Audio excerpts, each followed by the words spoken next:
Bienvenidas, bienvenidos al segundo Diálogo con la Justicia 2019, espacio de la Sala de Casación Civil de la Corte Suprema de Justicia con la Judicatura del país, la Academia, nuestros seguidores por las redes sociales y la ciudadanía en general. Los invitamos a permanecer conectados todos los primeros martes del mes, de 4 a 5 de la tarde, en nuestros sitios web de la Corte Suprema de Justicia y la Rama Judicial, así como en nuestras cuentas en redes sociales de Facebook y Twitter, @Corte Suprema, así como en nuestro canal por YouTube. El tema de hoy, responsabilidad civil, analizada desde la reciente sentencia de la Sala de Casación Civil de la Corte Suprema de Justicia sobre la tragedia del corregimiento de Machuca, ocurrida en Antioquia hace ya 20 años. Veamos.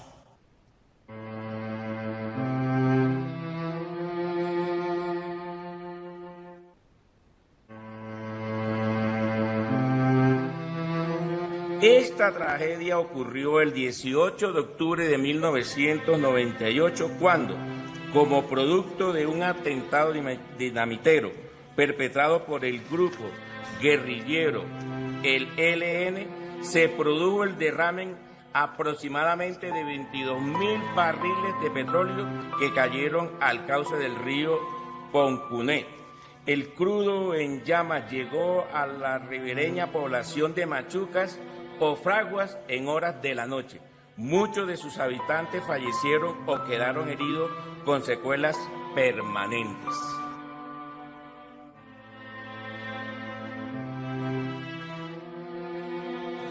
Al subrayar la magnitud de la tragedia ocurrida hace 20 años en el corregimiento de Machuca, tras el atentado terrorista perpetrado por el ELN al oleoducto Cusiana, La Belleza, Bosconia, Coveñas, la Corte Suprema de Justicia condenó a la Sociedad Oleoductos Central S.A. Ocensa al pago de más de 9.400 millones de pesos a las víctimas y familias que interpusieron el recurso de casación.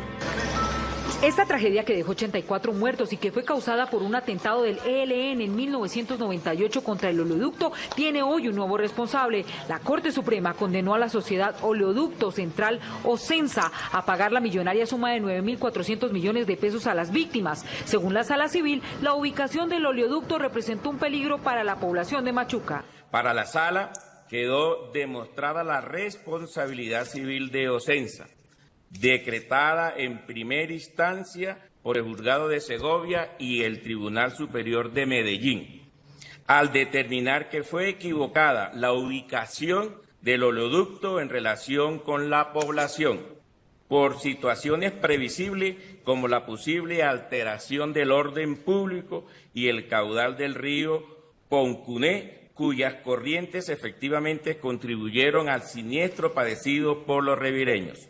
Aún de encontrar súbita, repentina e irresistible la acción criminal del grupo subversivo frente a ella, es lo cierto que esa circunstancia, como también lo hubiera podido ser un desastre natural, debió haberse previsto frente a las consecuencias que un derrame del petróleo tenía en la población de Machuca, con ocasión del diseño del trazado del oleoducto. La Corte señala que en este caso no hubo previsión, pues las consecuencias pudieron ser las mismas así el hecho fuera derivado de un evento natural. La población afectada enfrentaba una dificultad en cuanto a la insuperable posibilidad de refrenar los efectos perniciosos del derrame del crudo, cualquiera fuese la causa que lo ocasionara. Sin duda, la ubicación del oleoducto respecto del corregimiento de Machuca representaba un peligro para esa población. La falla en el diseño se tradujo en una conducta culposa.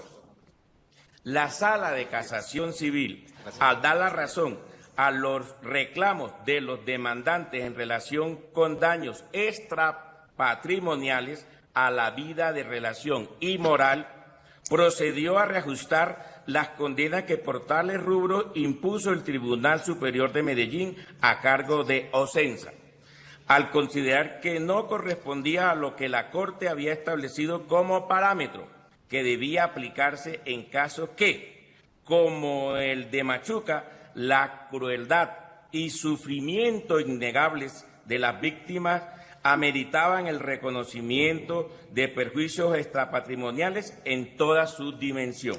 La sanción fue impuesta ante el inmenso sufrimiento por el que atravesaron las víctimas producto de este atentado del ELN.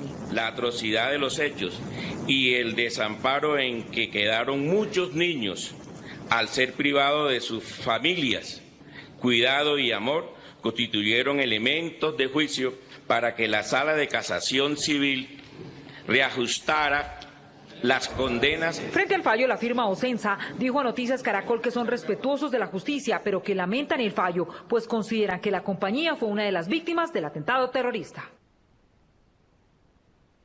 Muy bien, saludamos en la mesa principal de nuestro estudio a los señores magistrados de la Sala de Casación Civil de la Corte Suprema de Justicia, doctora Margarita Cabello Blanco, y al doctor Haroldo Wilson Quirós Monsalvo. También nos honran con su compañía en el set los doctores María Isabel Posada Corpas, procuradora delegada para Asuntos Civiles, y el doctor Enrique Gil Botero. El doctor Gil Botero es uno de los más destacados ministros de Justicia y el Derecho de los últimos años en nuestro país, ex magistrado y expresidente del Consejo de Estado, miembro de la Comisión Interamericana de Derechos Humanos de la OEA del 2015 al 2017. Es abogado de la Universidad de Antioquia y especialista en Derecho Administrativo de la Universidad Pontificia Bolivariana de Colombia y en Derecho Constitucional de la Universidad de Salamanca, España, con magíster honoris causa de la Universidad de Salerno y profesor invitado permanente de este mismo claustro académico, con una amplísima experiencia en docencia universitaria en el país. Vía streaming nos van a acompañar desde el Tribunal Superior de Buga la doctora Bárbara Liliana Talero, el doctor José Irenarco Corredor, juez primero civil del Circuito de Buenaventura. También nos acompañará un nutrido grupo de personas en la ciudad de Pasto, en el Tribunal Superior de Pasto, donde estarán el doctor Gabriel Ortiz Narváez, presidente de la Sala Civil Familia, acompañado de las magistradas Adriana Castillo Silva y la doctora Aida Mónica Rosero. Esperamos en el transcurso de esta hora también podernos comunicar con el Juzgado Segundo Promiscuo Municipal de Puerto Carreño, allí con la doctora Dora Elsie Espitia Murcia, quien ha estado muy atenta a estos últimos diálogos. Empezamos entonces, doctora Margarita, como ponente del caso Machuca en la Corte Suprema de Justicia, para que brevemente nos resuma en qué consistió este caso. Doctora Margarita, buenas tardes.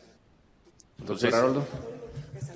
Qué pena quitarle la palabra a la doctora Margarita como esto de poder saludar a toda la comunidad jurídica que nos sigue a esta hora, a nuestros magistrados en todo el país, a nuestros jueces. Aquí en el auditorio pues nos acompaña la doctora Dare, la secretaria general de la Sala Civil, la doctora Nubia, la relatora.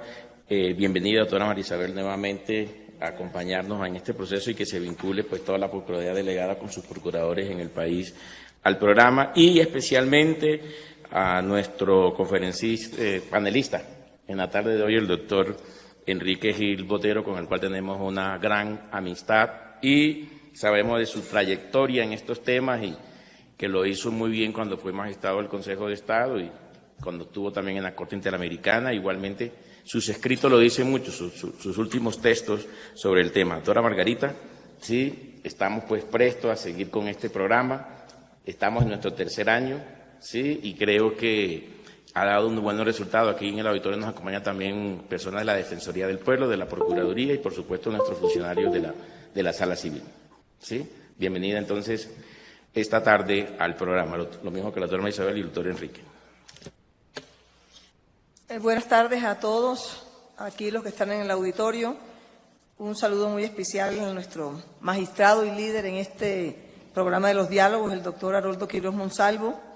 Doctora María Isabel Posada Corpas, procuradora delegada para Asuntos Civiles, bienvenida. Gracias por acompañarnos. Doctor Enrique Gil Botero, usted es de la casa. Gracias por estar aquí acompañándonos en este interesante tema que es el de la responsabilidad civil en un caso tan lamentable como fue el de Machuca, en donde fallecieron 80 personas y hubo 120 heridos y media población quedó totalmente acabada. Es un caso de relevancia, pienso yo, nacional, en donde pues miraremos ahora qué fue lo que hizo la Corte respecto a la condena que le dio a Ocensa, estableciéndola como coautora también al lado del Estado en este tema de la responsabilidad frente a ese daño tan grave ocasionado en virtud de la explosión por parte de un grupo subversivo del ELN cerca al corregimiento de Machuca. Un saludo también muy especial a los tribunales que vía streaming se conectan con nosotros, como es a la doctora Bárbara Liliana Talero del Tribunal Superior de Buga, a la doctora Aida Mónica Rosero del Tribunal Superior de Pasto y ojalá, como decía nuestro querido presentador y jefe de comunicaciones de nuestra Corte Suprema de Justicia, Germán, podamos comunicarnos con el Juzgado Segundo Promiscuo Municipal de Puerto Carreño, Vichada. No sé si le vamos a dar la palabra para que salude a nuestros compañeros. Claro que sí. Primero a la doctora María Isabel Posada Corpas y luego será el doctor Enrique. Muchas gracias, doctora Margarita. Doctor Quiroz, muchísimas gracias de nuevo por la invitación. Creo que para la Procuraduría y para mí también es muy importante estar aquí. Qué rico poder compartir tantos conocimientos con ustedes y sobre todo hacerlos extensivos para todos aquellos funcionarios de la rama judicial que nos están oyendo en estos momentos y posteriormente que puedan reproducir el video, así como para los funcionarios de la Procuraduría que también podrán compartir estos conocimientos. De verdad, doctora Margarita, que cuando uno lee este fallo, uno dice esto tiene una riqueza probatoria enorme. Y creo que compartir aquí el panel con el doctor Enrique Gil Botero, que conoce tanto de temas de responsabilidad, creo que estamos en una cátedra magistral en estos momentos, donde temas como la teoría del daño moral, el acto de guerra, el hecho de un tercero, pues son muy interesantes y qué gusto poder estar aquí oyéndolo de viva voz por parte de ustedes. Muchas gracias, doctor Quiroz, por la invitación y espero que poder seguir compartiendo esta mesa con ustedes. Doctor Enrique, bienvenido también a este panel, Diálogos con la Justicia. Sí. Bueno, en primer lugar quiero agradecer a la Honorable Sala Civil de la Corte Suprema de Justicia, de manera muy particular a mi querida y entrañable amiga, la doctora Margarita, e igualmente al doctor Haroldo, asimismo a la doctora María Isabel Posada, pero de manera muy enfática a todos los jueces de esta gran familia que es la rama judicial en todos los órdenes, porque este es un tema de una trascendencia y de una relevancia que no solamente cubre el espectro de lo que es la responsabilidad extracontractual. Vemos que con acierto Yoserán señalaba que ninguna disciplina en el derecho había evolucionado tanto en los últimos 100 años sin necesidad ni de leyes siquiera o bajo normas hieráticas, porque ha sido la imaginación y la inteligencia de los jueces, los doctrinantes, los abogados, los estudiosos, quienes le han impreso alas y vuelo a esta temática de la responsabilidad que es llamada por el autor el gran lucero en el firmamento jurídico. La gran vedette del derecho, sin lugar a dudas, es la responsabilidad extracontractual.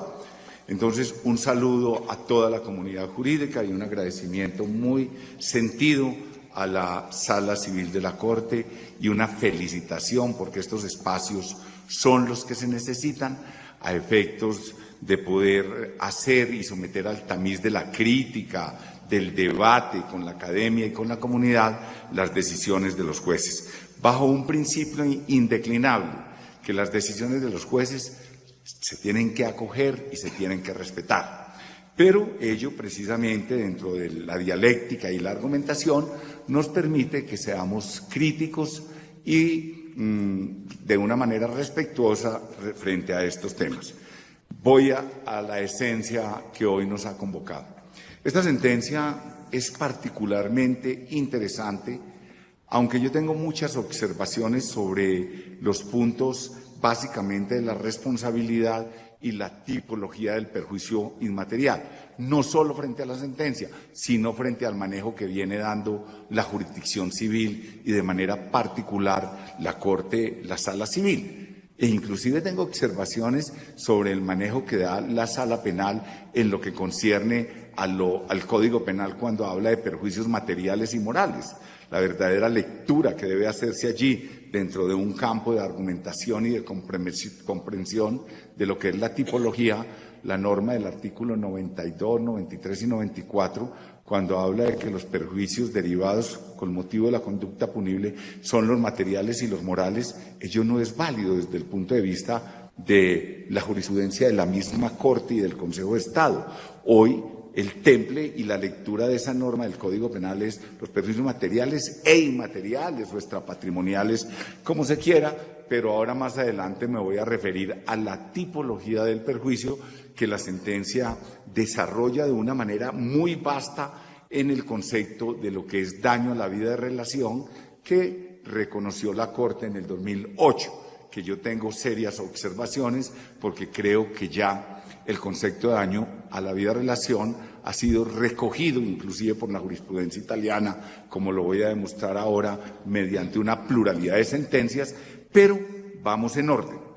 El primer tema de la sentencia, que es apasionante y que verdaderamente constituye e invita a una cátedra sobre lo que es la institución de la responsabilidad extracontractual en términos generales, tiene que ver con el título de imputación jurídica e igualmente la imputación fáctica. Yo creo que hay que ir decantando un aspecto que es muy importante y es el tema de lo que es la imputación fáctica, que algunos confunden o llaman como criterios de causalidad jurídica. Yo soy enemigo del concepto de causalidad jurídica por varias razones, porque allí lo que hay verdaderamente es un criterio de una de las características del daño hoy en la dogmática contemporánea. La principal característica del daño es que sea directo. Si el daño no es directo, y eso tiene que ver con la imputación fáctica, que puede ser por acción u omisión, es lo que nos va a permitir avanzar desde el punto de vista noxeológico en toda la teoría de la responsabilidad.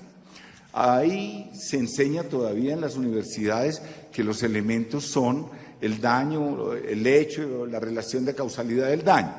Yo creo que hoy la mayoría de los autores, miren a Calixto Díaz Regañón, miren al mismo Adriano de Cupis, miren a Pantaleón, dicen precisamente que la imputación fáctica es lo que tradicionalmente se ha venido denominando causalidad, pero es que la causalidad nos mandó al mundo del ser, no al mundo del deber ser, y ha habido una traspolación tremenda entre lo que tiene que ver precisamente con lo que es la concepción de los griegos mismos en cuanto al estudio del mundo de la naturaleza y el mundo de las normas.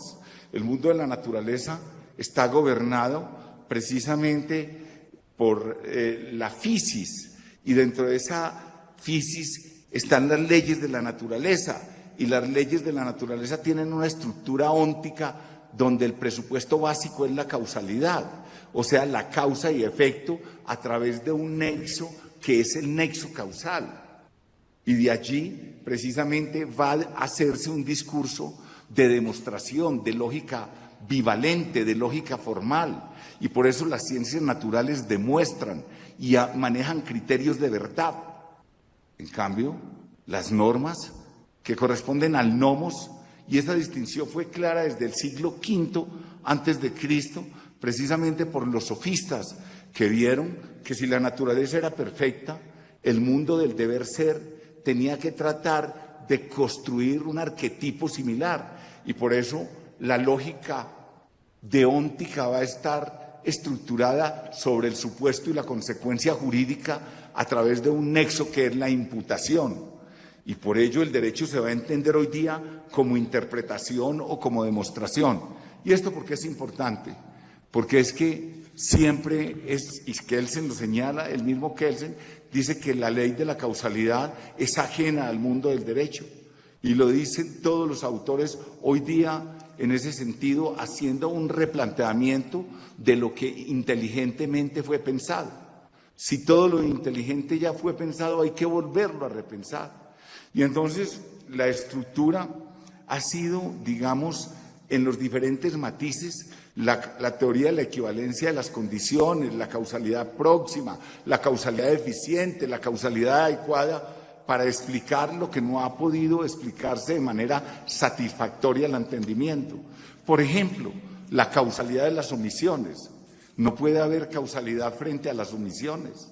En cambio, desde el punto de vista de la imputación fáctica, que es la posibilidad de atribuir a un resultado a un sujeto, no se requiere precisamente de la causalidad, porque la causalidad está inmersa en el elemento daño. Cuando en Machuca murieron esas personas, el mundo óntico de la naturaleza ya se agotó allí. Esos muertos, esos lesionados, obedecieron a un hecho y desde el punto de vista causal. Y para el derecho es irrelevante lo que antecede, porque el derecho toma es el daño ya, la afectación a un interés, un bien jurídico o una mutación. Y en ese entendimiento allí es donde cobra importancia la imputación. Y esa imputación fáctica, que va a desplazar la noción tradicional de causalidad, va a permitir indicar si por acción o por omisión. Porque es que la causalidad por omisión no existe, sino por acción. Por ello, cuando se nos dice que es que la causa extraña, y lo vamos a ver acá en este caso, rompe el nexo causal, esa es una falacia o un error de la argumentación. ¿En qué medida? En que la omisión en el mundo de la imputación solo es concebible en referencia a un aspecto normativo que demanda de la gente un comportamiento determinado. El médico a quien le traen un enfermo o una persona herida y la pone a 3 metros y está aquí mirándolo y el paciente se muere, él causalmente no ha producido esa muerte. Desde el punto de vista del deber de cuidado y de la imputación objetiva, existe una norma que demanda de él un comportamiento, y si ese comportamiento no se realiza, equivale precisamente a hacerlo responsable del mismo. Y eso es lo que se conoce como la teoría de la imputación objetiva, que entre otras cosas fue creada precisamente por Karl Larens a comienzos del siglo pasado. La teoría de la imputación objetiva no es de los penalistas, es de los civilistas. Y Karl Larens fue precisamente quien dio en el blanco para determinar qué es la imputación objetiva. Y hoy día, con criterios de imputación objetiva y de imputación fáctica y jurídica, resolvemos los asuntos de responsabilidad porque las leyes causales son insuficientes. Y voy al caso específico. ¿Y esto por qué va a ser importante? Porque esto va a ser determinante para unos efectos que vemos precisamente en la sentencia, porque se hace unas referencias al manejo de la causalidad. Y yo creo que esto va a tener aspectos muy importantes, y la sentencia trae cosas tan valiosas como traer a colación la teoría de la guarda. Y trae la teoría de la guarda para explicar y para dar una racionalidad a la empresa Ocensa como la guardiana de los ductos que transportaban el petróleo. Pero tenemos que mirar con mucho detenimiento que es que la teoría de la guarda es construida básicamente por la jurisprudencia francesa y por la jurisprudencia belga para efectos de paliar un poco la exigencia monolítica del artículo 1804 del Código Civil francés, que no admitía sino la responsabilidad por culpa. Y luego de mucha evolución, de que se va de la teoría de la guarda material a la guarda jurídica, por allá en 1927, la Corte de Casación francesa, bajo las enseñanzas de Ripert, empieza a hablar de la peligrosidad de las cosas y de actividades peligrosas. Y habla de la peligrosidad en la estructura y la peligrosidad en el comportamiento. Y la Corte de Casación francesa en 1922 introduce algo muy importante: la presunción de responsabilidad objetiva. Pero advierte algo que se nos ha pasado por alto, y es que aún en los eventos de responsabilidad objetiva, la causa extraña precisamente exime de responsabilidad. En el lenguaje tradicional de causalidad se diría que la causa extraña rompe el nexo causal. Yo soy enemigo de eso. En el lenguaje moderno y en el pensamiento contemporáneo, la causa extraña, aún en los eventos de responsabilidad objetiva, desvanece la responsabilidad. ¿Por qué? Porque es que no le es imputable al sujeto demandado. Y lo explico. Cuando se presenta el hecho del tercero, la causa realmente le va a ser imputable el daño ¿a quién? ¿Al demandado o al tercero que fue el causante? O sea, es un problema de imputación fáctica, no un problema de causalidad. Y entonces no se rompe o destruye la causalidad como nos lo enseñaron, porque la causalidad existe o no existe, pero no se rompe. Eso en el esquema de pensamiento tradicional. En la dogmática moderna precisamente va a permitir que lo que hay allí en esos eventos de causa extraña es una ausencia de imputación fáctica, porque entonces ese resultado, esas muertes no son atribuibles precisamente al demandado, sino a otro, a un tercero. ¿Y quién era ese tercero? Era el ELN. Pero allí hay un aspecto muy importante que trae la sentencia. No lo dice y me hubiese gustado que lo hubiese profundizado mucho más. Yo personalmente hubiese mirado esta responsabilidad es desde el punto de vista de que la responsabilidad era del Estado, con fundamento no en la teoría de la guarda, porque es que se dice de una y otra manera, y esa es una de las cosas que me parece a mí muy preocupante, es que la empresa obró, en mi criterio, con diligencia y cuidado en la construcción y mantenimiento del aeroducto. Lo construyó, pero bajo unos parámetros de otorgamiento de una licencia ambiental. El deber de seguridad del Estado precisamente era ese. No podemos, por el solo hecho de que la empresa hubiese construido el oleoducto, derivarle responsabilidad, porque ese no es el fundamento precisamente de la teoría de la guarda, bien sea la guarda jurídica, bien la guarda material.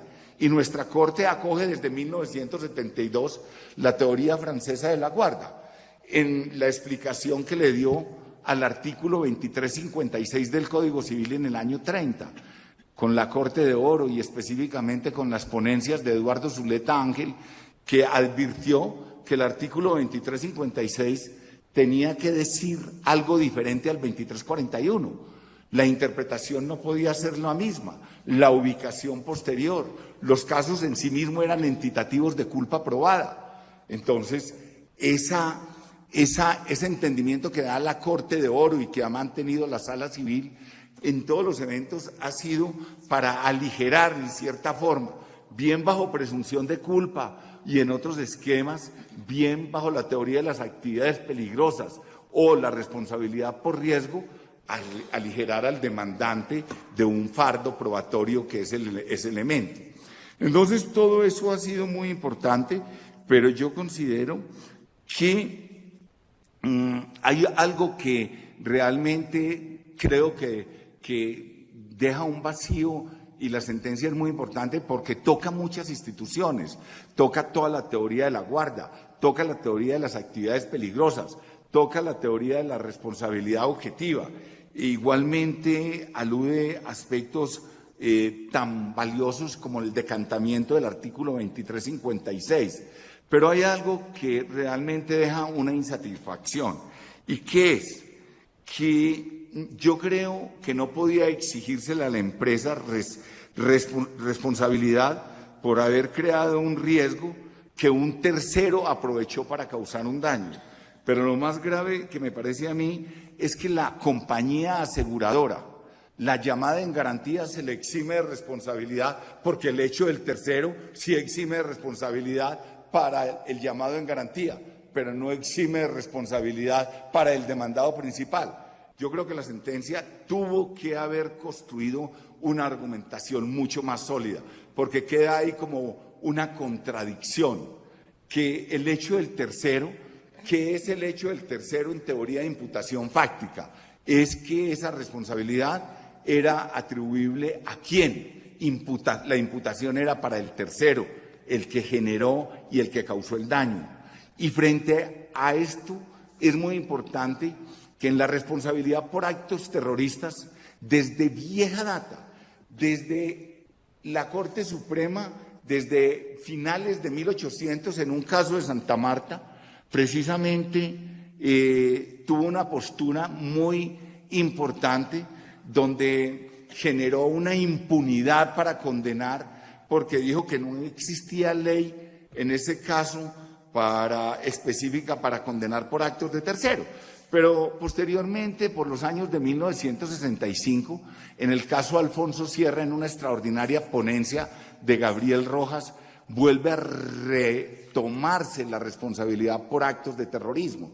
Y entonces se dice en esa sentencia, con fundamento en el artículo 2341 del Código Civil, que frente a esas injusticias y a esas víctimas y a esas personas inocentes, como sería el caso de Machuca, bajo una ética de comprensión, máxime de que hay régimen legislativo de ayuda humanitaria para las víctimas de violencia y de desastres naturales, que no es responsabilidad. Ojo, eso no es responsabilidad, pero existe paralelamente al criterio del sistema de responsabilidad, y la responsabilidad por actos terroristas ha sido completamente decantada por la jurisdicción contenciosa, dentro de los deberes superiores o deberes funcionales del Estado, que están dentro y por encima de la Constitución.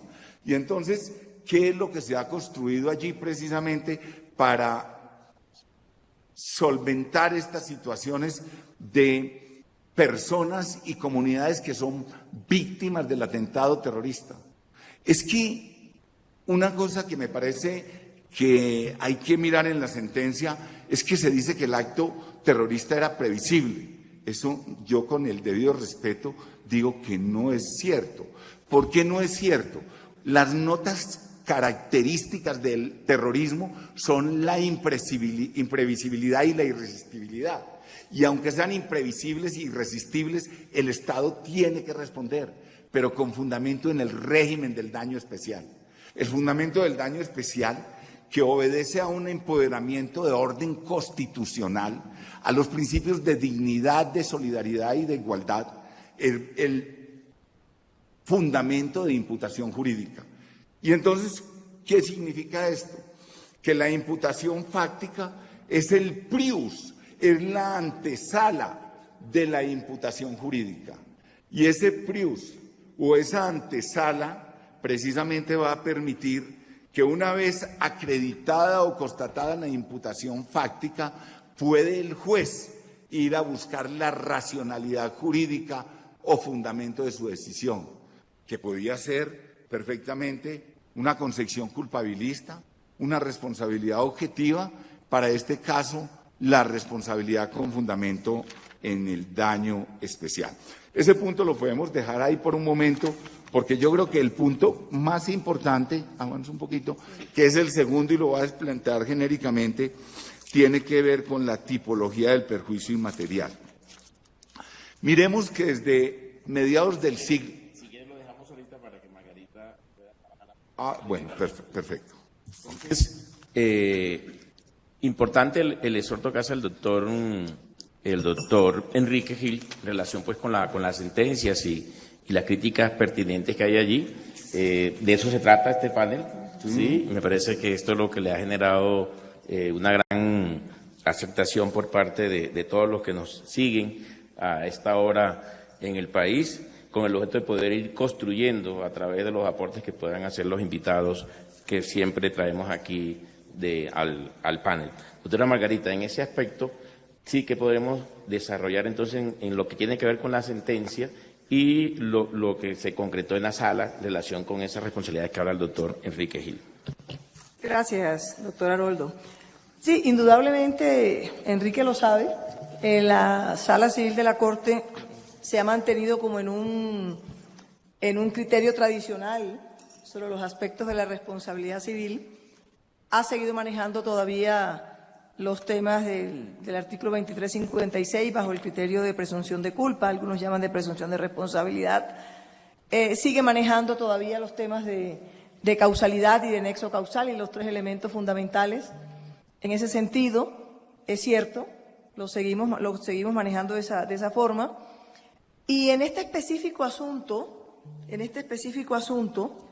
lo primero que quiero decir es que el recurso de casación para nosotros, y quiero meterme por ese tema un momentico primero, el recurso de casación ante la Corte Suprema de Justicia implica unas limitantes obligatorias, porque nosotros tenemos por obligación que regirnos por unas reglas que, si bien son unas reglas de técnica que han sido morigeradas con el transcurrir del tiempo, ya no son aquellas reglas duras y estrictas que existieron en un principio, sí siguen aún hoy, a pesar de los cambios que han surgido y han permitido que aún hoy, con el Código General del Proceso, podamos hablar de casación de oficio, incluso de la necesidad de no admitir un recurso de casación, una demanda de casación, a pesar de que técnicamente reúna las condiciones, pero que sepamos que ya hay casos parecidos que se han fallado de la misma manera y que no ameritan que entren al estudio de fondo por parte de nuestra Sala de Casación Civil. Sí tenemos aún hoy algunos limitantes que, ilógicamente, en este caso nos impidieron de alguna forma tocar muchos más puntos que nos daban, porque era un caso magnífico, nos daban la oportunidad de entrar mucho más en algunos elementos de este proceso tan especial de responsabilidad y en virtud de la connotación del mismo. De hecho, nosotros en casación partimos de una base cierta, que es la presunción de acierto y legalidad de la sentencia, en cuanto a los hechos y en cuanto al derecho aplicado. Nosotros igualmente analizamos el ataque realizado frente a la sentencia, y si hay un punto que quedó sin atacar y que presumimos que fue aceptado, tenemos que tenerlo como cierto dentro de nuestro estudio de la casación, lo cual nos hace partir de unas bases que no siempre son las idóneas para efectos de poder plantear dentro del propio fallo una tesis o un fundamento jurisprudencial que se equipare de alguna manera con la doctrina actual, que es tan prolífera en estos temas de responsabilidad. Eso nos limitó un poco. Nos obligó también, y de ahí lo que dice el doctor Enrique Gil, que nos tocó tocar muchos puntos, responder la serie de ataques planteados por la demandada, la empresa Ocensa. Aquí el Estado no hizo parte de este proceso, simplemente fue Ocensa como demandado.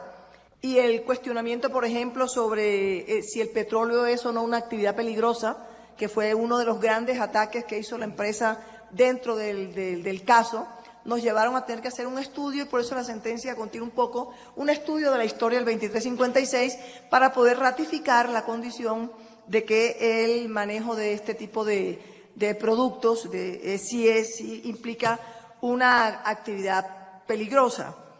Pero lo primero lo que más nos llamó la atención fueron dos elementos fundamentales. Uno, la magnitud de la tragedia. Incluso yo quiero mostrar rápidamente las fotos, unas cuantas fotos sobre la magnitud de la tragedia. La tragedia no fue tan imprevisible como se pudiera pensar. La ubicación del oleoducto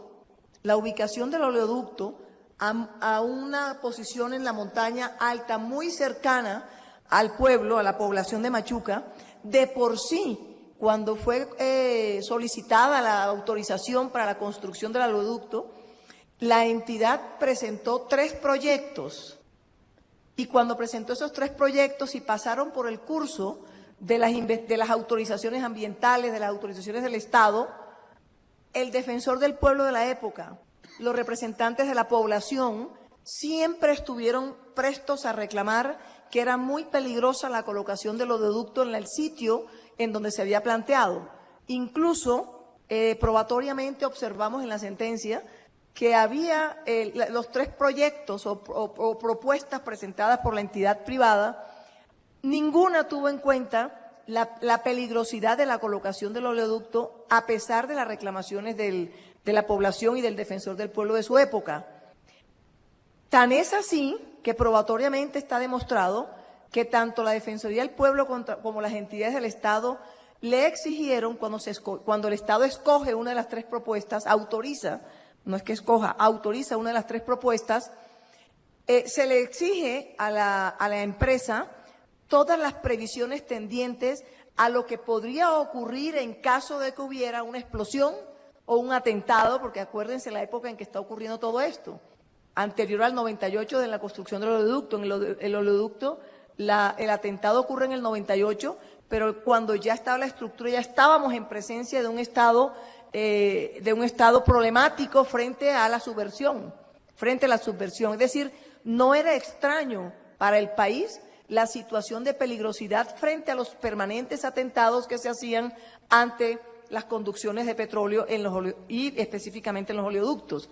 Es más, se probó dentro del proceso que habían existido 2 atentados anteriores en donde se habían manejado las previsiones correspondientes, pero no se cumplía y había llamados de atención porque no se estaban cumpliendo las previsiones que el Ministerio del Medio Ambiente, que las licencias que se les dieron les exigían con resoluciones específicas la necesidad de tomar las previsiones en caso de que ocurriera una tragedia. Es decir, sí estaba en el ambiente acreditado la posibilidad de que ocurriera una tragedia por la cercanía del oleoducto a la población de Machuca. Pero no solo por la cercanía, que era demasiado cerca, sino además por la problemática de la cantidad de quebradas que existían alrededor del oleoducto y que descendían al río Pocuné, río que pasaba, como lo vemos en la foto, por toda la ladera de la población. Si ustedes observan la fotografía, encuentran que el media población quedó totalmente destruida porque el río se encargó y las quebradas, que estábamos en época de lluvia, de arrastrar el petróleo y con la ignición, que cuando ya el petróleo no está dentro del tubo es muy volátil y la peligrosidad es mucho mayor, originó la explosión que bajó por el río, fue bajando por el río de ahí de arriba, por las quebradas hasta el río, con bolas inmensas de fuego que sorprendieron a medianoche a la población, lograron el incendio de la misma y ocasionaron el grave daño con 80 muertos, 40 heridos y más de 120 familiares que son los que están reclamando el proceso actual. Esos elementos probatorios fueron los que originaron la aplicación de la teoría de la guardianía, pero no la guardianía simplemente como el guardián material, sino extendiéndolo hacia el guardián de la cosa y los conceptos de guardián de la estructura y guardián del comportamiento, que como bien lo dice el doctor Enrique, estos son teorías viejas, esto no es nuevo. Reconocimos allí algo que ya se ha reconocido desde 1930 más o menos sobre devenido de la larga jurisprudencia francesa sobre el concepto de no solo guardianía desde el punto de vista físico-material o del propietario, sino también lo que llamamos la guardianía de la cosa desde el punto de vista de guardianía de la estructura y guardianía del comportamiento. No hay duda que la entidad privada, a pesar de todos los llamamientos, y luego, esto es bueno saberlo, luego de la ocurrencia del siniestro, la empresa le pide al Estado que le quite, que lo exima de la obligatoriedad que existía de hacer el cubrimiento del peligro por hechos de la subversión. Es decir, antes del siniestro siempre existieron resoluciones del Ministerio en donde le exigían que hiciera las previsiones correspondientes a la empresa respectivos a la posibilidad de la participación de la subversión en la explosión de los oleoductos.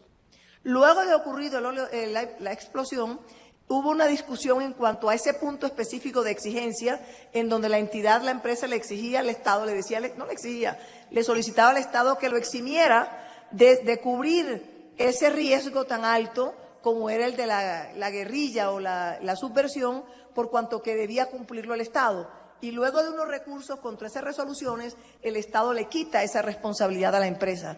Pero aclarando que probatoriamente está demostrado que todo eso ocurrió luego de la realización del daño a raíz de esta colocación del atentado del ELN frente frente a la población.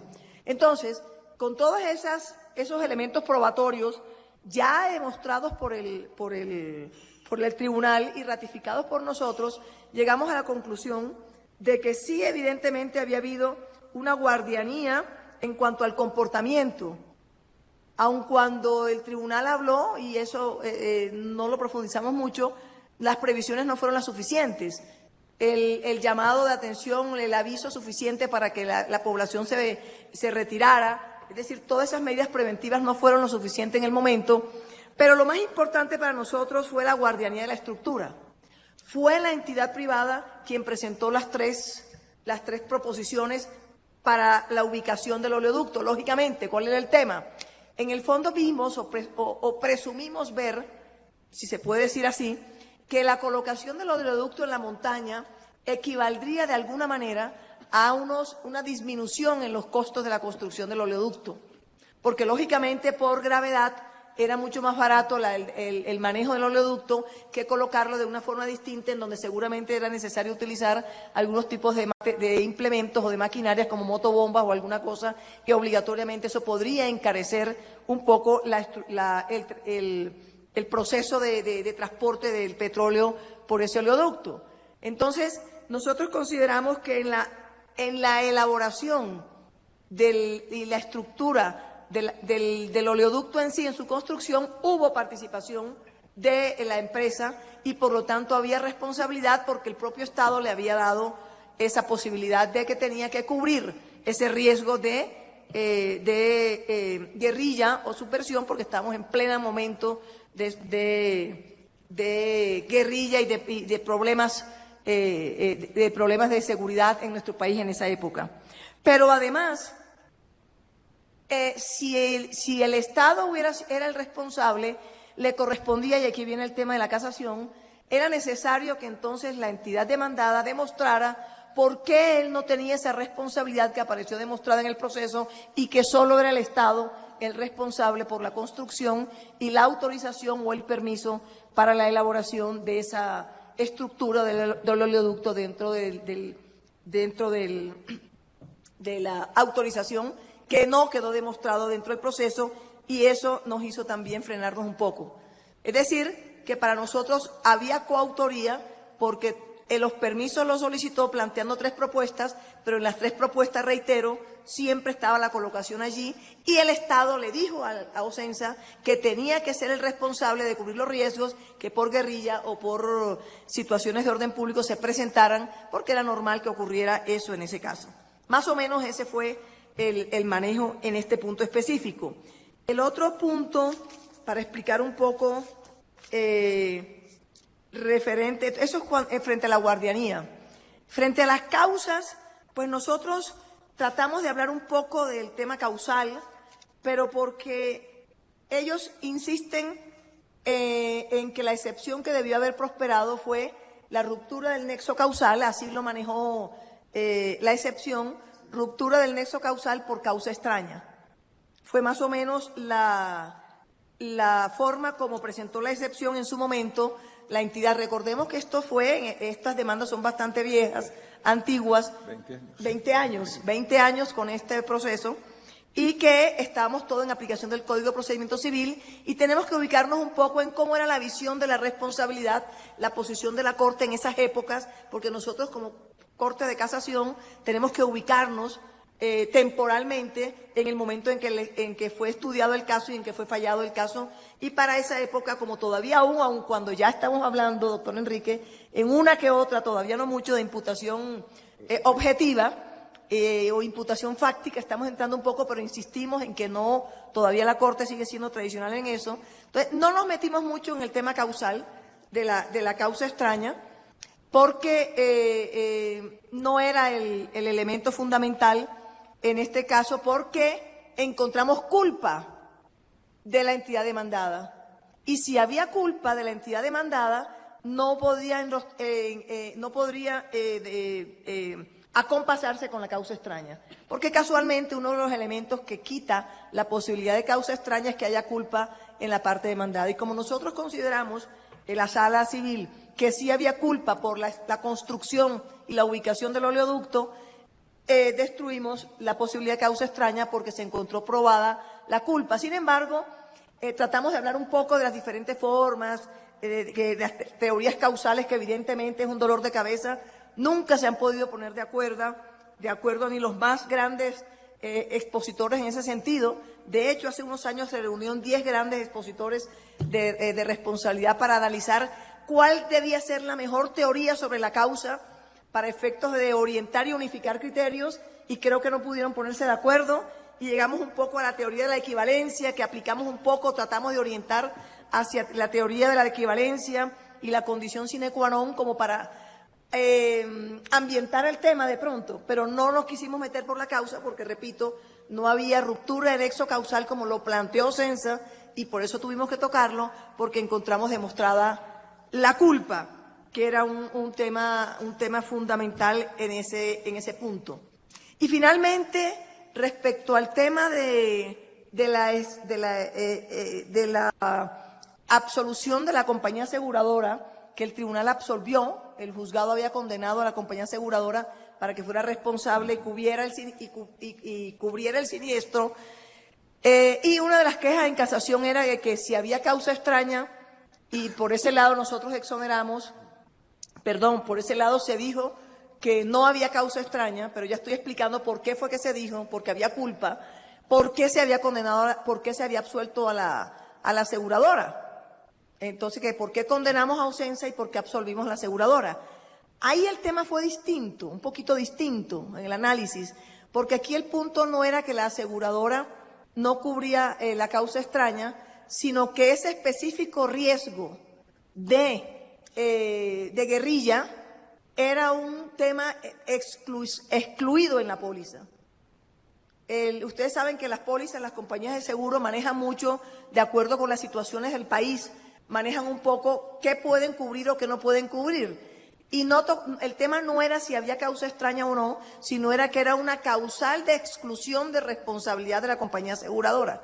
Y al ser una causal de exclusión, atentados terroristas, entonces por ese lado el Tribunal de Antioquia o de Medellín, excúseme, ya me perdí, pero el tribunal absolvió a la compañía no por el tema de que debía cubrirlo, sino por el tema de que era una exclusión totalmente autorizada, incluso normativamente en el Código de Comercio, para la compañía aseguradora. Entonces, repito, la causa extraña no la sacamos estudiada como causa extraña, sino porque había culpa, y si hay culpa no prospera la causa extraña, y la compañía era porque era un tema de exclusión de responsabilidad claramente establecido, y por lo tanto tampoco prosperó el cargo por ese lado.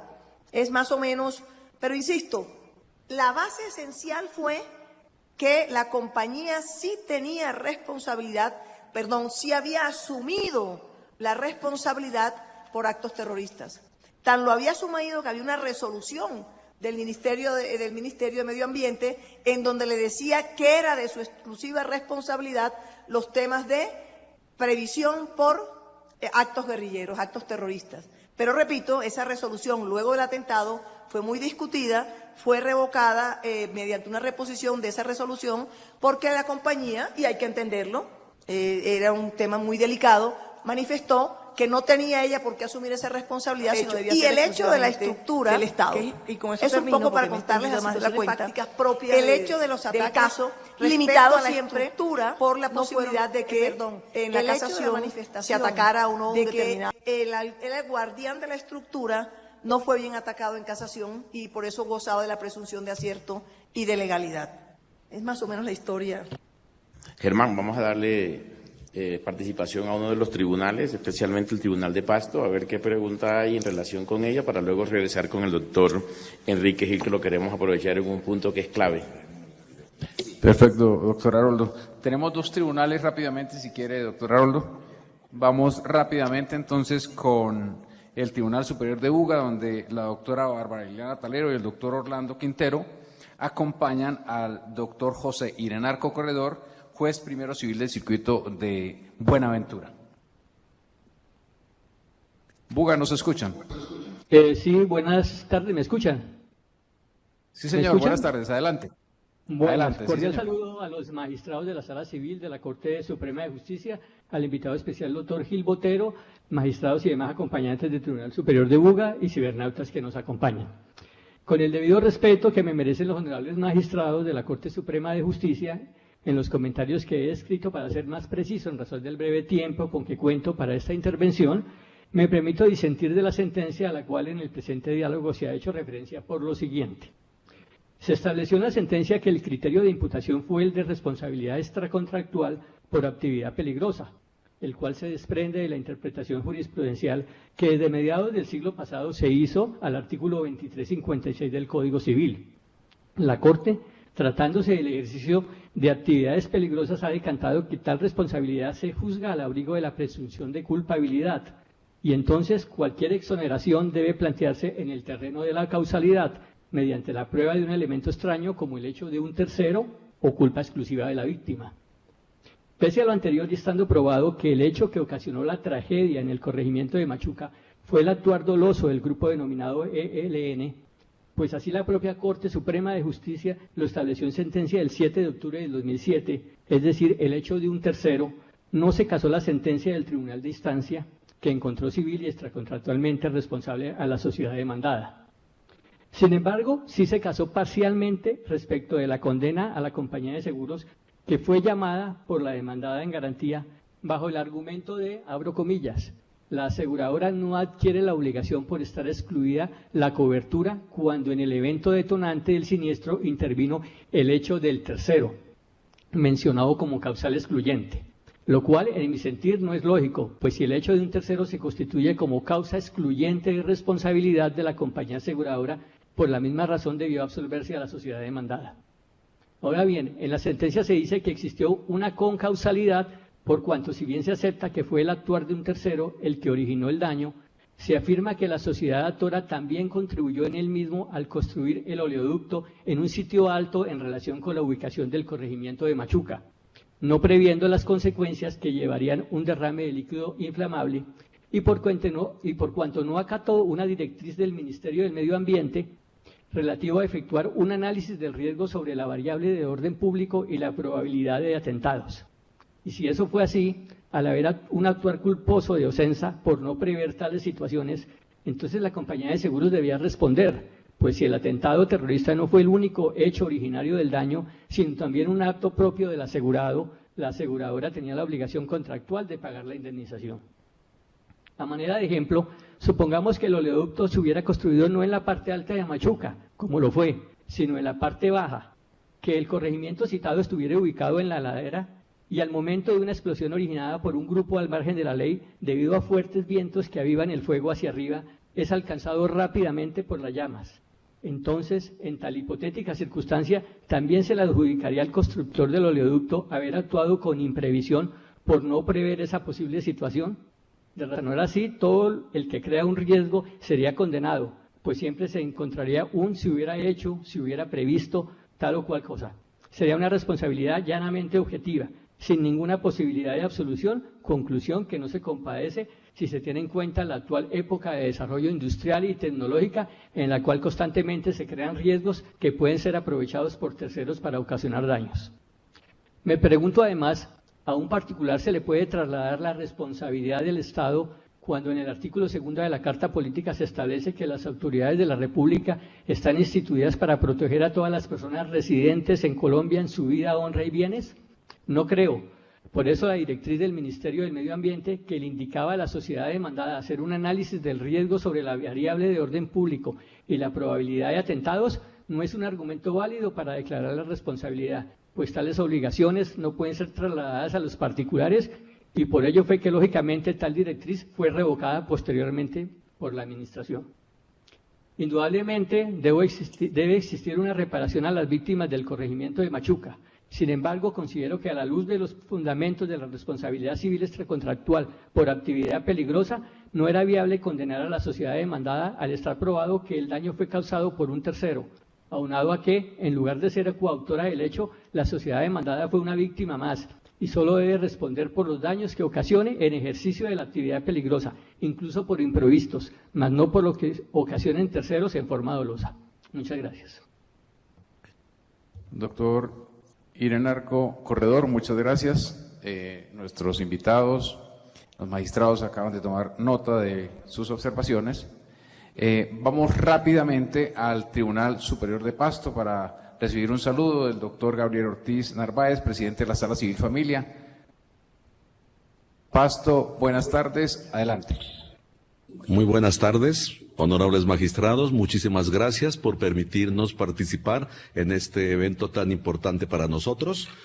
Me queda una interrogante, que es si el Estado asumió la responsabilidad al revocar las resoluciones y ¿cómo es posible que con una sentencia se pueda desconocer esa responsabilidad, como lo dijo el compañero anteriormente, constitucional, y exonerándolo a esta entidad privada? No podemos entender que la sentencia de la Corte ahora venga y revoque esa responsabilidad que asumió el Estado y le venga ahora a condenar a la entidad privada que logró exonerarse con el contratante. Esa sería mi inquietud. No sé si los compañeros, yo creo que tengan otra pregunta. Muchas gracias y aprovecho para reiterar la invitación a la Honorable Corte a que en próximos eventos los esperamos para hacerlo desde esta ciudad de Pasto. Los esperamos. Muchas gracias. Doctor Haroldo. Listo. Le informo, doctor Haroldo, que la doctora Elsie Espitia, que estábamos esperando en Puerto Carreño, tampoco se pudo conectar, entonces usted dirá. Sí, quisiera aprovechar la presencia del doctor Enrique Gil sobre un punto que él también conversó y al final pues la doctora Margarita sobre alguna inquietud que quedó pendiente del Tribunal de Pasto. Y es el daño vida-relación, ¿sí? Cómo ha venido evolucionando ese aspecto, que fue un poco lo que hiciste en la introducción para más o menos relacionarla también con el tema de lo que se trabajó en la sentencia. Lo reitero, esta sentencia es muy importante porque es un verdadero tratado de todos los temas de responsabilidad muy apasionantes, estemos en acuerdo o estemos en desacuerdo, es desde el punto de vista académico valiosísima. Hay un aspecto muy importante que toca la sentencia, porque es que tenemos que tener en cuenta que allí hubo 80 personas fallecidas y más de 120 personas con lesiones y quemaduras muy graves. Y la sentencia, realmente, una gran parte de las condenas es por daño a la vida de relación. Voy a hacer lo más breve, la sinopsis muy breve, porque hasta el año 1993, en general, la jurisdicción, llámese la jurisdicción ordinaria, la contenciosa, únicamente, y la penal, condenaban o reconocían perjuicios morales y materiales. Dentro de nuestra tradición jurídica, con algunas especificaciones y particularidades que había hecho y había decantado la Corte Suprema de Justicia desde el año de 1922 en el caso Villaveses, habían señalado que en el concepto perjuicios morales se tomaba, era casi como un género, habían muchas especies. Inclusive el Consejo de Estado lo hacía también. Si había una afectación al honor, era perjuicio moral. Si había una afectación de orden sexual, una impotencia, una frigidez, o sea, un daño a la salud, era perjuicio moral. Si había una calumnia, era perjuicio. Un desplazamiento y se perdió la familia. La afectación de todos los bienes constitucionales se reconducían al perjuicio moral. El perjuicio moral en todas las jurisdicciones. Estoy hablando del Sala Civil, Consejo de Estado, jueces penales. Acuérdense, artículos 106, 107 del Código del 36. Todo estaba referido, era a que el perjuicio moral, ese concepto, ese género, era un agujero negro. Todos los bienes jurídicos que no tuvieran contenido económico iban allí, se sustraían, los absorbía ese agujero negro. En el año de 1993, por primera vez, el Consejo de Estado, y hay unos antecedentes, pero no me voy a detener eso, en el caso John Jairo Meneses reconoció el perjuicio fisiológico o daño a la vida de relación. El Consejo de Estado allí se equivocó, porque una cosa es el perjuicio fisiológico, que es de origen francés, y el daño a la vida de relación, que es de naturaleza italiana. Fue más acertado el Tribunal de Antioquia que en el año de 1992, en julio, en el caso específicamente Miriam Velázquez, John Jairo Franco versus la Nación Ejército, hizo la distinción más clara que yo haya visto en toda la historia, inclusive por encima de las sentencias del Consejo de Estado. A cada señor, cada honor. Fue un tribunal el que pudo distinguir con una carga de argumentación, con una lógica y una dialéctica, dijo, no, un momentico, estamos equivocados. Aquí el perjuicio de agrado de una persona que quedó inválida, ya no podrá volver a caminar, no podrá bailar, no podrá desplazarse en una bicicleta, esa pérdida de la capacidad de agrado o de placer que da un cuerpo sano, está haciendo referencia a la salud y al daño corporal, merece un reconocimiento. Y dio 2.000 gramos oro, cuando el máximo de perjuicio moral que se había dado en la historia era 1.000 gramos de oro. Dijo, y fuera de eso lo dio concomitante, le reconoció a la persona parapléjica sus 1.000 gramos por perjuicio moral, como lo venía a hacer, pero dijo, a partir de este momento, en el cielo de los perjuicios, hay uno que es el fisiológico, que es más importante. Eso lo hizo el Tribunal de Antioquia y acertó, porque dijo, se llama perjuicio fisiológico de agrado o de placer. Al año siguiente, el Consejo de Estado, sección tercera, con ponencia de Julio César Uribe, lo reconoció en John Jairo Meneses por primera vez en septiembre, o sea, más de un año, pero equivocadamente, porque dijo perjuicio fisiológico o daño a la vida de relación.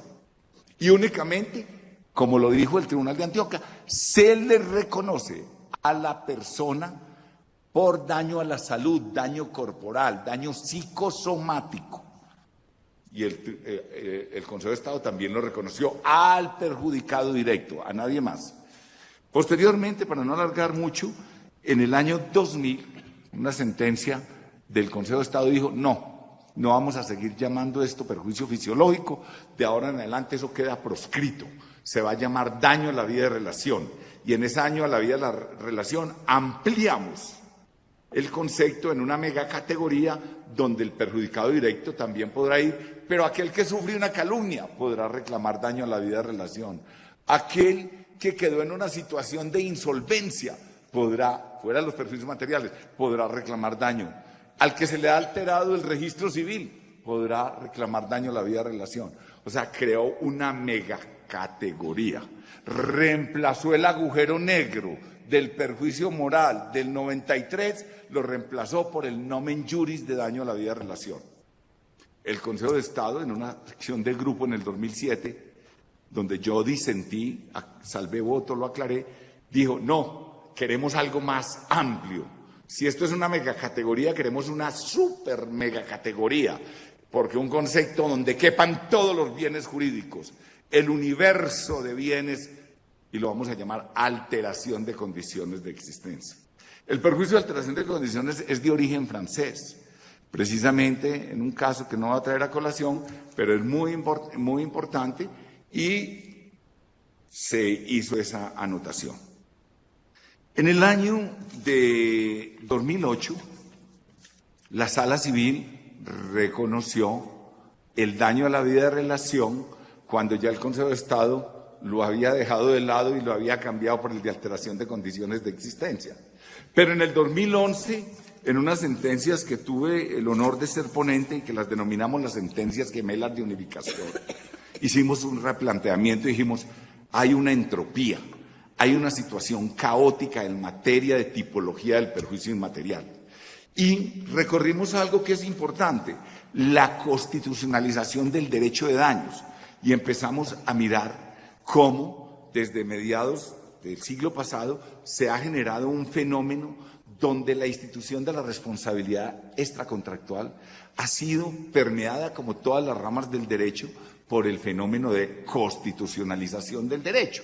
Aún así, gústenos o no nos guste, vemos cómo todos los jueces hoy tienen una visión, no solamente de sometimiento al control de legalidad, al sometimiento de control de constitucionalidad, sino al sometimiento del control de convencionalidad.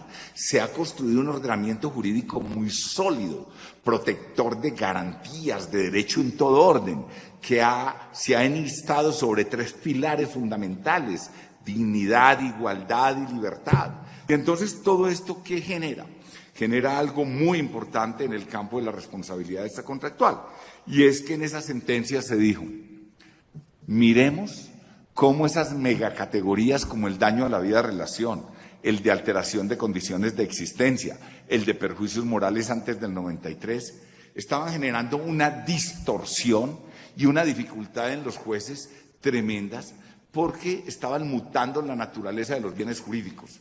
Y entonces se dijo en esas sentencias gemelas de unificación, de ahora en adelante, los perjuicios que se reconocen son los materiales, que ahí no hay problema, está 16.13 y 16.14 del Código Civil, no hay problema.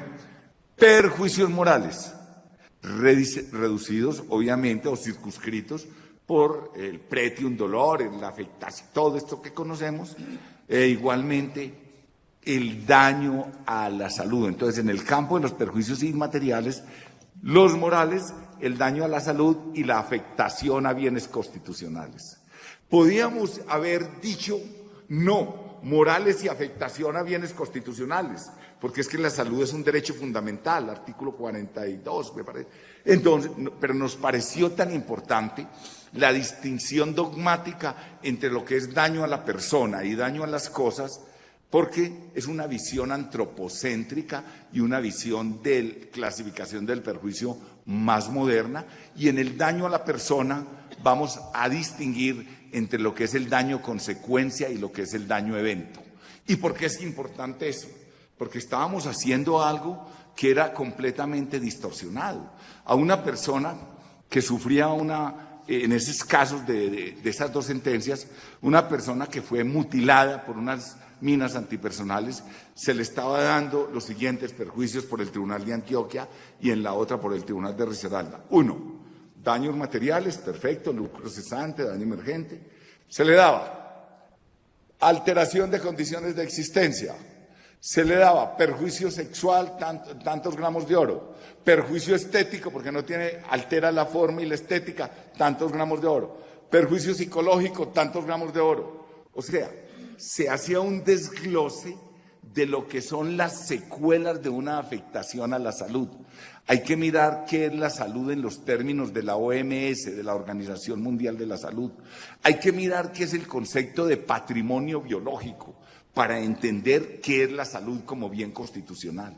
Y entonces, ¿qué se indemnizaba en el caso de una nexohisterectomía? Una mujer joven que hubo que hacerle extirpar todo su aparato reproductor femenino. Perjuicios materiales, perjuicios morales, desde luego. Entonces decía, hay una cicatriz laparatómica, perjuicio estético. Hay una disfunción desde el punto de vista de que esta mujer no podrá menstruar, entonces tendrá resequedad vaginal, entonces perjuicio sexual.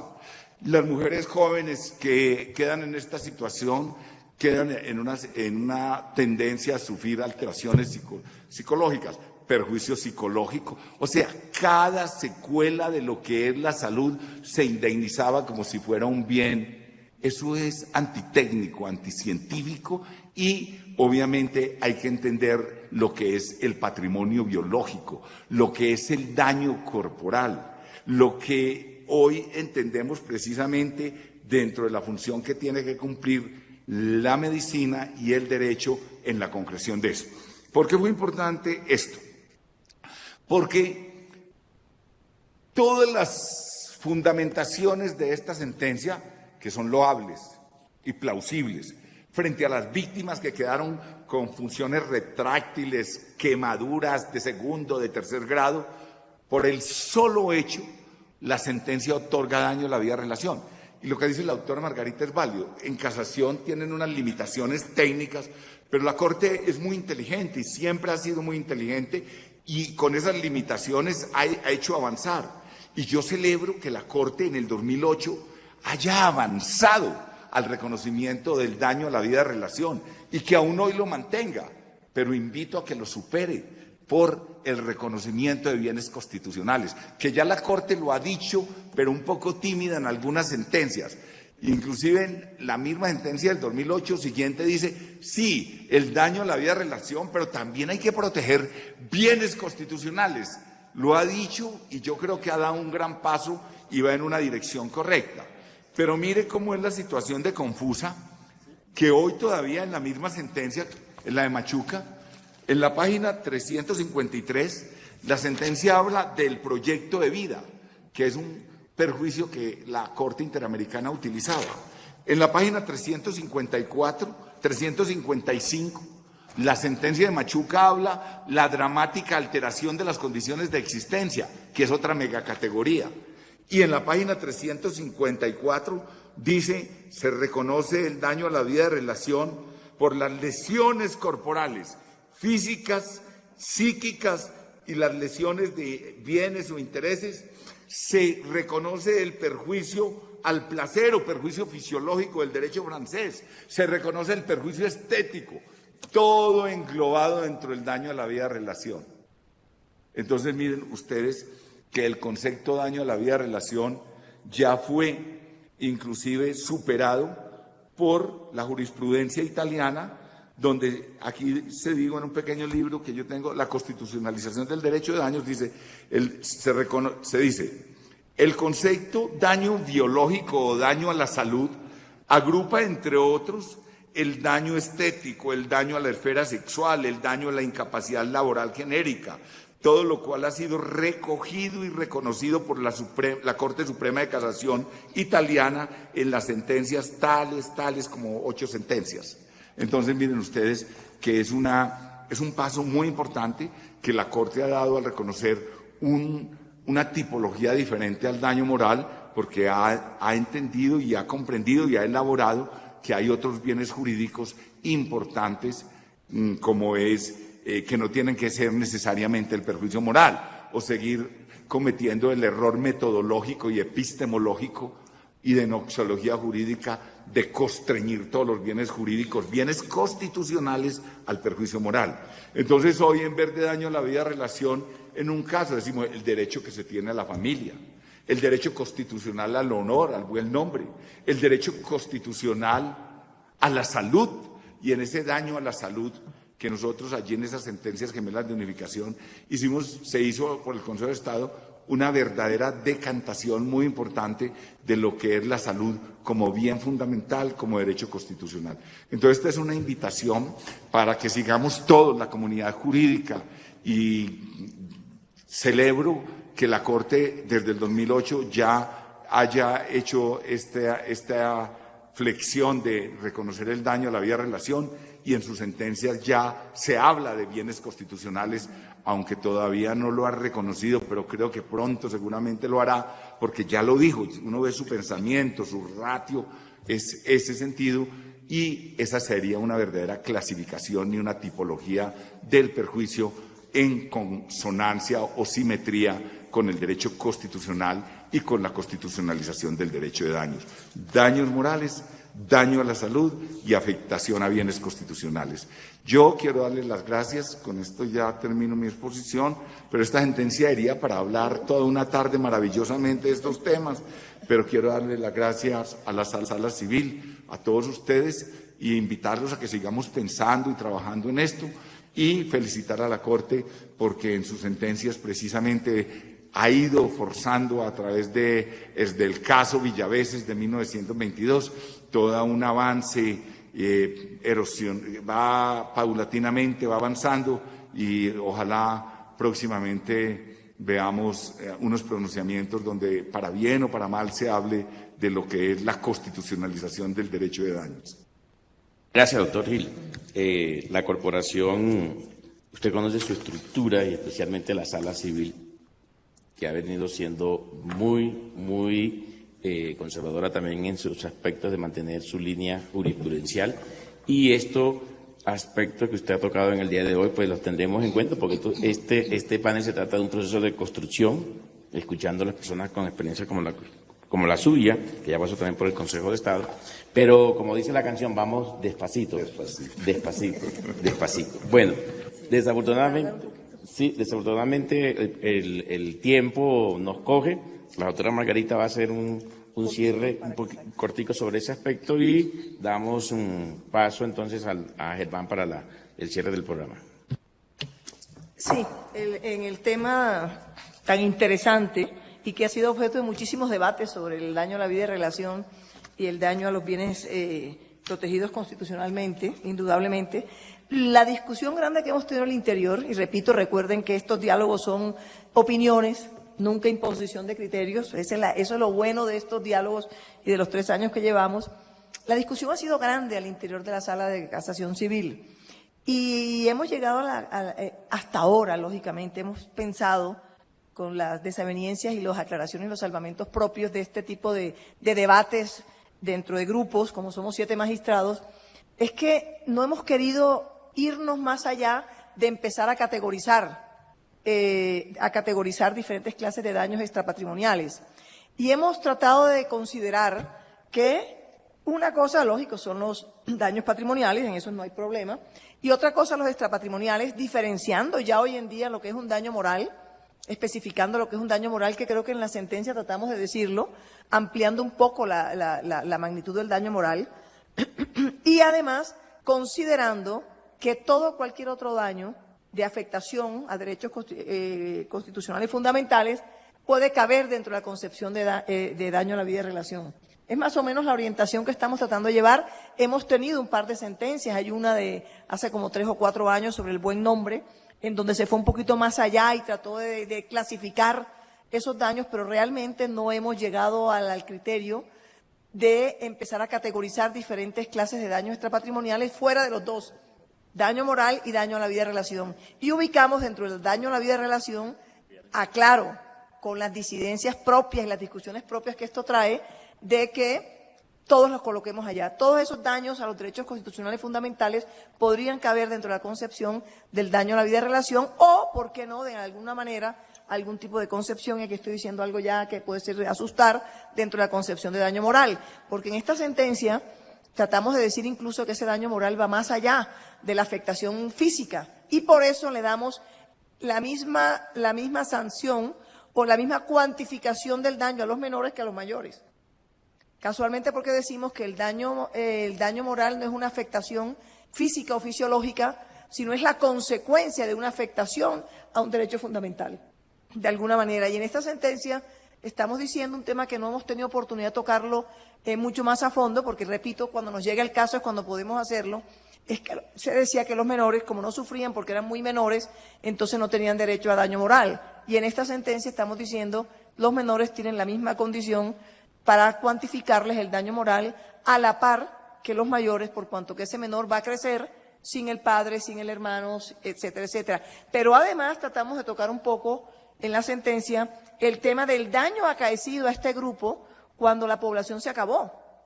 El hombre que jugaba billar los domingos, el hombre que iba a la cantina a socializar con los amigos, una población en donde la convivencia no era siquiera de familiaridad, sino de unidad entre los vecinos. Eso originó un daño y nos motivó a que en la sentencia sustitutiva subiéramos el arbitrio in judice de la cuantificación del daño, y todavía sigo siendo, yo sé que me van a decir, cuidadosos y temerosos, subimos un poco más el límite máximo de la cuantificación del daño moral, que lo teníamos en 60 millones, lo subimos, 72. Si no me equivoco, a 72 millones. Eso como jueces de casación, como jueces, de apelación, colocados como en la posición de sentencia sustitutiva. Pero un poquito, y con esto termino, para contestarle al magistrado del Tribunal de Pasto, yo podría decirle que esa sentencia, a lo largo del estudio, nos llevó 8 meses dedicados exclusivamente a ese caso, porque eran muchas demandas acumuladas. A lo largo de esa densa sentencia y de los cargos que se elevaron indudablemente contra la misma, surgió evidentemente un punto que yo quiero reiterarlo, que yo sé que es objeto de polémica, ni más faltaba, yo sé que es objeto de polémica, y es que el atentado del grupo guerrillero indudablemente se constituyó en una causa próxima o inmediata, y hasta uno podría decir que se constituyó, hablando de causa, excúseme, ¿no es cierto?, que se constituyó en una causa natural o física, indudablemente preponderante y eficiente en la cadena desencadenante de la tragedia de Machuca, no hay duda, pero ojo, lo que quisimos decir en la sentencia es que eso no significa que sea esa una causa exclusiva, requisito que era indispensable para la configuración del eximente. como no fue causa exclusiva, no podíamos entrar a dar por probado el eximente de responsabilidad.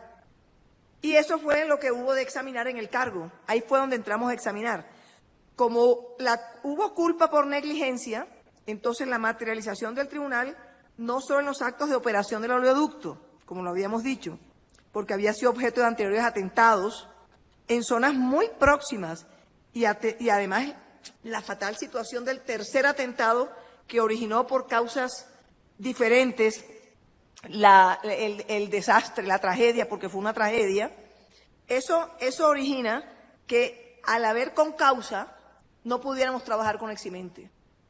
Y eso es importante tenerlo en cuenta, porque yo podría decir, como lo dijimos en la sentencia, si un resultado dañoso puede ser atribuido a diferentes causas, la conducta del demandado por un lado y el hecho de un tercero por el otro, desde el punto de vista de la responsabilidad civil, el primero queda obligado a indemnizar.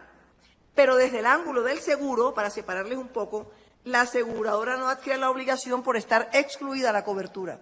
Eso fue más o menos lo que manejamos en el caso, y creo que de esta manera le respondo un poco al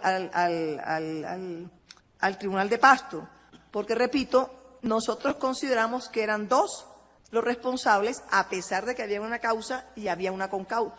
A pesar no, por existir causa y concausa obligatoria, y como estuvo probada la culpa no permite que salga avante el eximente de responsabilidad.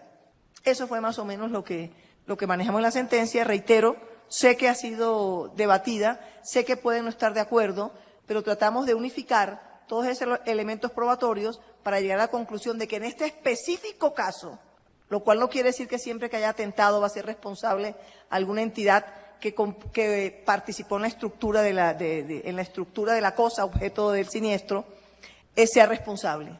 En por los elementos probatorios, las circunstancias específicas y fácticas, consideramos que había responsabilidad por parte de la entidad, no negando la responsabilidad también del Estado en un momento determinado. Muchas gracias, doctora Margarita Cabello Blanco, magistrada de la Corte Suprema de Justicia, que fue ponente del caso Machuca que hemos podido analizar en estos diálogos con la justicia. Gracias al doctor Haroldo Quiroz Monsalvo también, a los dos por mantener estos encuentros con la justicia y seguirles dando la fuerza que hoy tienen. Gracias a la doctora María Isabel, al doctor Enrique Gil, a quienes nos acompañaron los tribunales superiores de Buga, Pasto, a la juez de Puerto Carreño, que estuvo muy pendiente, aunque no nos pudo acompañar en esta ocasión, a las personas que nos siguieron en nuestras redes sociales, a las personas presentes en el set. Les agradecemos su atención y los vamos a invitar al próximo diálogo, que será el 2 de abril de 2019, con el tema de la Amazonía, la región de la Amazonía como sujeto de derechos y la importancia de la protección judicial del medio ambiente. En este próximo diálogo del 2 de abril trataremos de establecer contacto y tener aquí personalmente a los doctores César Rodríguez, director de Justicia, quien impulsó esa tutela que falló la Corte Suprema de Justicia, la Sala Civil, al director de ACOFAE, el doctor Carlos Molina, lo esperamos tenerlo, así como al doctor Jorge Iván Palacios, ex magistrado y expresidente de la Corte Constitucional. Les agradecemos su atención, los esperamos el próximo 2 de abril.